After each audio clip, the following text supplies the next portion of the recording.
बात मैं बताना चाहूँगा। वाकई में वो अल्लामा थे, 50 से ज़्यादा किताबों के मुसन्निफ, और हम जो BA MA में पढ़ते हैं इस्लामिक स्टडीज़, उसमें हर एक सब्जेक्ट में उनकी किताब है, चाहे वो पार्टीशन ऑफ इंडिया हो, मुस्लिम कंट्रीब्यूशन इन फ्रीडम स्ट्रगल हो, प्रिंसिपल्स ऑफ फिक़्ह हो, प्रिंसिपल्स ऑफ तफसीर में शाह वलीउल्लाह के और फौजुल कबीर का उन्होंने तर्जुमा किया हो। और मैं अपनी लाइफ में जिन लोगों को वॉकिंग एनसाइक्लोपीडिया कहता हूँ, अल्लाह ताला ने बहुत ही शार्प मेमोरी दी थी।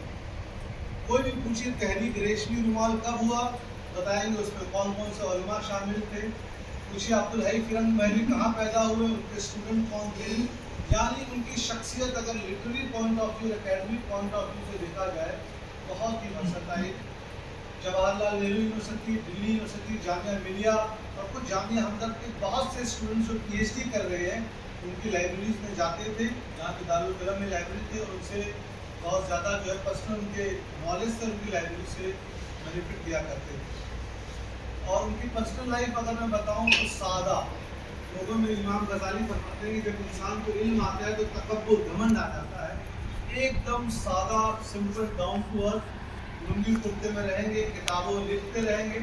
बेसिकली आजमगढ़ के थे, और उनका कल शाम में 7 बजे के आसपास उनका जनाजा नहीं हुआ है।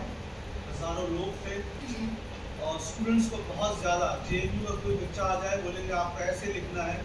और अगर आप लोग उर्दू अखबार पढ़ते हो, इनकलाब सहारा, उनके रेगुलर उसमें आर्टिकल्स आया करते थे। सिंपल डाउन टू अर्थ आदमी थे। और सबसे अच्छी बात और सबसे नुमाया बात,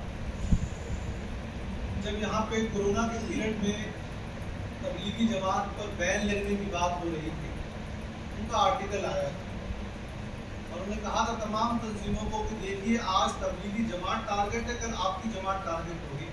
यानी उन्होंने कहा कि मुसलमानों के आपस में कुछ डिफरेंस हो सकते हैं, लेकिन जब पॉलिटिकल इशू होता है तो मिल्लत को एक होकर हमको गवर्नमेंट के सामने अपनी स्टैंड लेनी चाहिए थी। इसीलिए जब उनकी एक किताब आई, पुरानी आयतों का, जिहादी आयतों का पुरानी मफहूम, तो कुरान मजीद की कुछ आयतें जिनको लेकर वसीम रज़वी ने ऑब्जेक्शन किया था कि कुरान मजीद में कुछ ऐसी आयतें हैं जो लोगों को जिहाद करने के लिए प्रमोट करते हैं। और उनकी किताब आई जो इंग्लिश, उर्दू, हिंदी तीनों लैंग्वेज में मौजूद है, इंटरनेट पर ट्रांसलेशन करवा दी उन्होंने इंग्लिश में।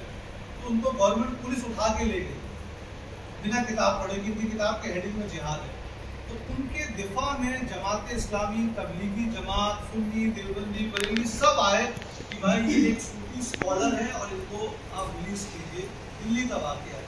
यानी ऐसी वर्सटाइल पर्सनैलिटी थी। और खैर मेरे उनसे बहुत ही गहरे मैं बता नहीं सकता यहाँ पे ताल्लुकात थे। अक्सर आना जाना उनसे रहा करता था, बहुत मोहब्बत करते थे। और उनका जाना एक एकेडमिक लॉस तो है ही है, और एक मेरा पर्सनल लॉस भी है। अल्लाह ताला उनको उनके दर्जात बुलंद करे। आमीन।